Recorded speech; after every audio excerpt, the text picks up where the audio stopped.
శ్లేషాలంకారం అంటే ఏంటి మరి? అంటే నానా అర్థములను ఉపయోగించి చెప్పుటను శ్లేషాలంకారం అంటారు. శ్లేష అనగా విభిన్న అర్థాలు కలది.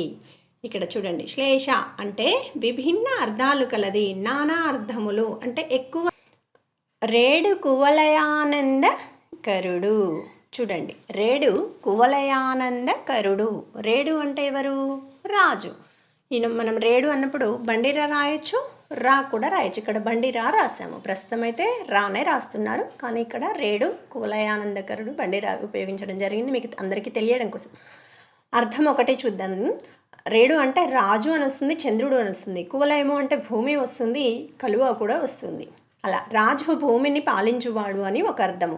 మరి రాజు భూమిని పాలిస్తూ ఉన్నప్పుడు ప్రజలు ఆనందాన్ని పొందుతారు, చక్కగా పాలించినప్పుడు. మరి చంద్రుడు కలువలను ఆనందపరచును. చూడండి, పరచువాడు, చంద్రుడు కలువలను ఆనందపరచువాడు అని ఒక అర్థం వస్తుంది. అర్థశ్లేషం అనేది ఈ విధంగా ఉంటుంది. అంటే రెండు అర్థాలు, రేడు అనేదానికి రాజు వస్తుంది, చంద్రుడు వస్తుంది. కువలయ ఆనందము అంటే భూమి వస్తుంది, కలువలు వస్తుంది. ఆనందకరుడు అంటే రాజు పాలించి ఆనందాన్ని పొందింపజేస్తాడు, చంద్రుడు కలువలను తన చల్లటి వెన్నెల ద్వారా ఆనందపరుస్తాడు. 6 ఉదాహరణలు చూద్దాము. మిమ్ము మాధవుడు రక్షించుగాక. మిమ్ము మాధవుడు రక్షించుగాక అనే వాక్యంలో మనము శ్లేషాలంకారాన్ని చూద్దాము. అర్థం మిమ్ము ఉమాధవుడు. చూడండి, ఇక్కడ మనకి ఏంటిది? ఇది శబ్దశ్లేషంగా మనం గ్రహించవచ్చు. ఉమాధవుడు రక్షించుగాక. ఉమాధవుడు అంటే ఎవరు? శివుడు. అలా ఈ విధంగా శ్లేషాలంకారం అనేది మీరు గుర్తుపట్టగలగాలి.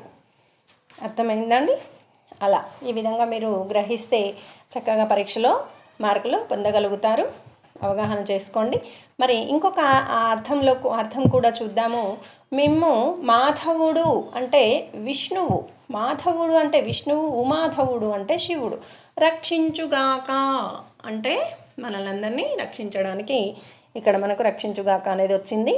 ఉమాధవుడు అంటే శివుడు, మాధవుడు అంటే విష్ణువు. ఈ విధంగా శ్లేషాలంకారం అనేది మనకు ప్రయోగించబడుతుంది. చక్కగా వినండి, నేర్చుకోండి. ఇంకొక ఉదాహరణ చూద్దాము. మానవ జీవనం సుకుమారం. చూడండి, మానవ జీవనం సుకుమారం అనే వాక్యంలో మనం అలంకారము ఏ విధంగా వచ్చిందో, అర్థం ఏంటి అనేది చూద్దాము. మా నవ అంటే ఆధునిక.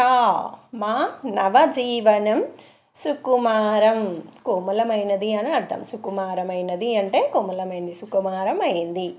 మా నవజీవనం సుకుమారమైంది. కఠినంగా లేదు, కష్టంగా లేదు, సుకుమారంగా తయారైంది. కష్టం అంటే చాలా ఇబ్బందిగా ఉంది. అలా మా నవజీవనం అంటే ఆధునిక జీవనం, ప్రస్తుతం ఆధునిక జీవనమే కదా. ఈ ఆధునిక జీవనం అనేది సుకుమారమైంది అనేది ఇందులో చెప్పడం జరిగింది. ఇంకొక అర్థం చూస్తే మానవ అంటే మనిషి, నరుడి జీవనం సుకుమారమైంది అంటే ఇక్కడ మనిషి జీవితము రాను రాను చాలా సుకుమారమైంది. పూర్వకాలంలో ప్రతి